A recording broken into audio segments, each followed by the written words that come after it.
আবু হুরায়রা রাদিয়াল্লাহু তাআলা আনহু রাতের বেলা আল্লাহর নবীর কাছে আসলেন কাঁদতে কাঁদতে। আল্লাহর নবী বললেন, এরে আবু হুরায়রা কাঁদো কেন? বলল, ইয়া রাসূলুল্লাহ, রাতের বেলা আপনার দরবার থেকে কোরআন শুনে যখন মায়ের কাছে গেলাম, মা আমাকে মারধর করেছে।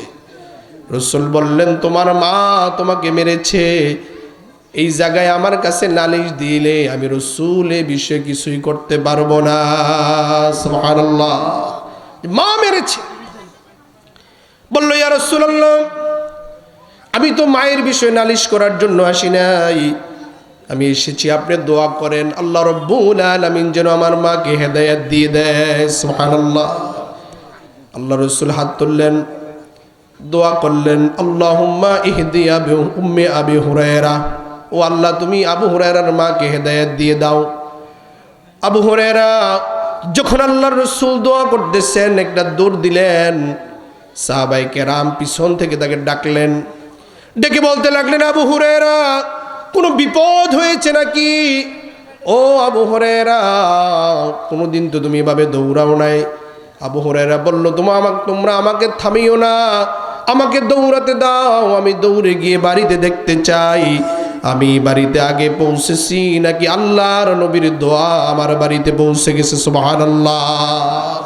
আবু হুরায়রা বলেন, আমি যখন বাড়িতে গেলাম, গিয়ে দেখি আমার মা গোসল করে আছে। বলল, আবু হুরায়রা, তুমি তো কোনো খারাপ দরবারে যাও নাই, তুমি যেই মুহাম্মাদের কাছে গিয়েছ আমাকে সেখানে নিয়ে যাও আর আমাকে পড়িয়ে দাও লা ইলাহা ইল্লাল্লাহু মুহাম্মাদুর রাসূলুল্লাহ লা ইলাহা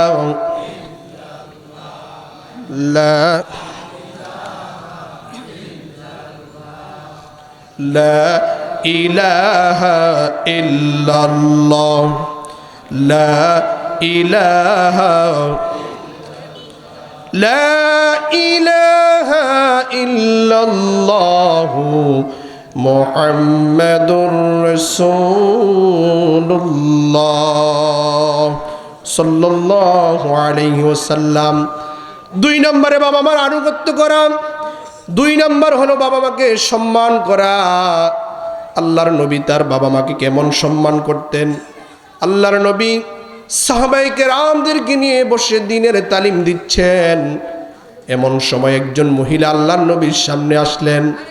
যেই মহিলাকে দেখা মাত্র আল্লাহর নবী বসা থেকে দাঁড়িয়ে গেলেন। সুবহানাল্লাহ। মহিলা যখন রাসূলের কাছে আসলেন, আল্লাহর রাসূল নিজের চাদরটা বিছিয়ে দিলেন। মহিলার সাথে কথা শেষ হয়ে গেল। মহিলা যখন চলে যাচ্ছেন, আল্লাহর রাসূল আবার দাঁড়িয়ে গেলেন। সুবহানাল্লাহ।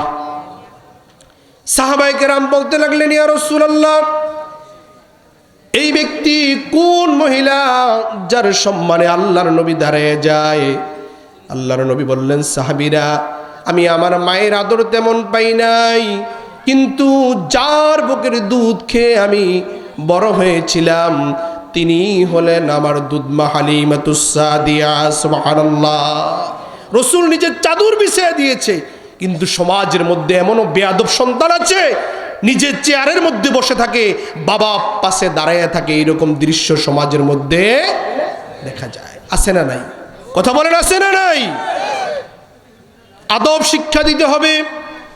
মাদ্রাসায় এসে সন্তানকে যদি কোরআন শিক্ষা না দেন, হাদিস শিক্ষা না দেন, এইরকম বেয়াদব আপনার আমার ঘরে হওয়ার সম্ভাবনা আছে না নাই?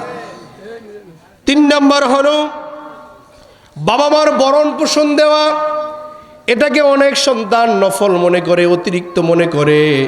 বরং না, আপনার ঘরে আপনার স্ত্রীর যেরকম অধিকার, আপনার ছেলের যেই রকম অধিকার, আপনার মেয়ের যেই রকম অধিকার, বাবা মারও অধিকার আছে না নাই? কথা কন না, আছে না নাই?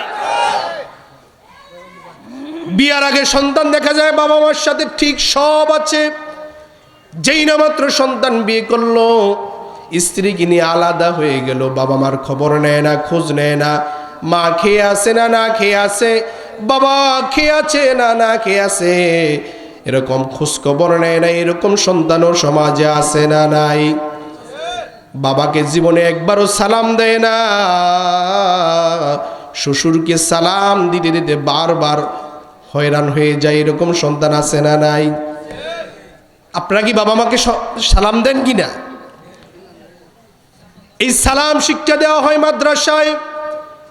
যখন মাদ্রাসার উস্তাদ শিখিয়ে দেয়, চিনা অচেনা ছোট বড় বালেক নাবালেক সকলকে তুমি সালাম দাও, আসসালামু আলাইকুম ওয়া রাহমাতুল্লাহি ওয়া বারাকাতুহু।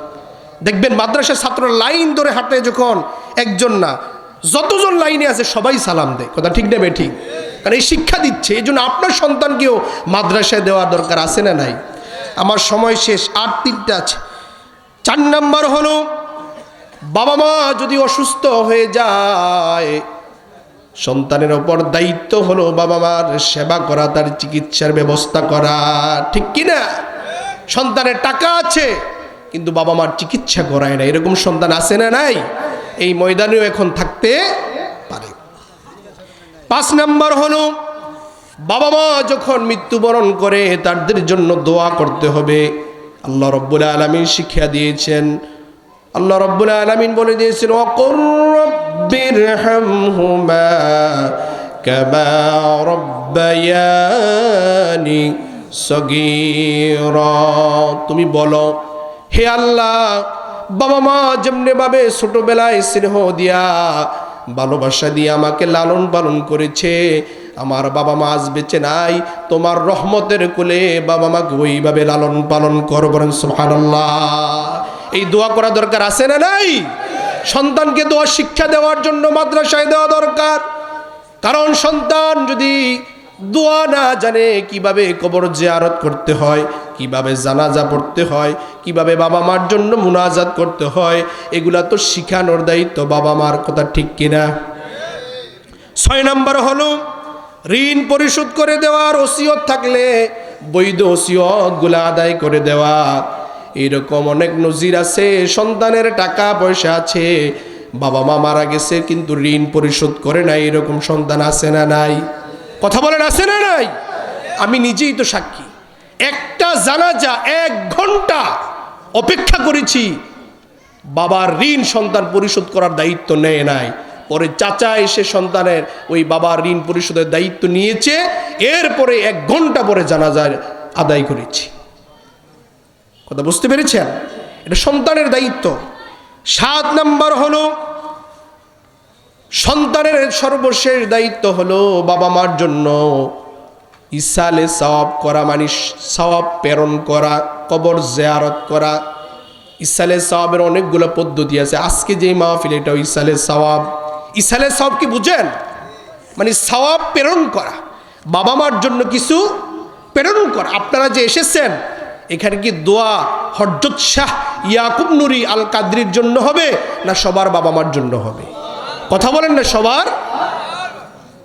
সবার বাবা মার জন্য দোয়া করতে হবে।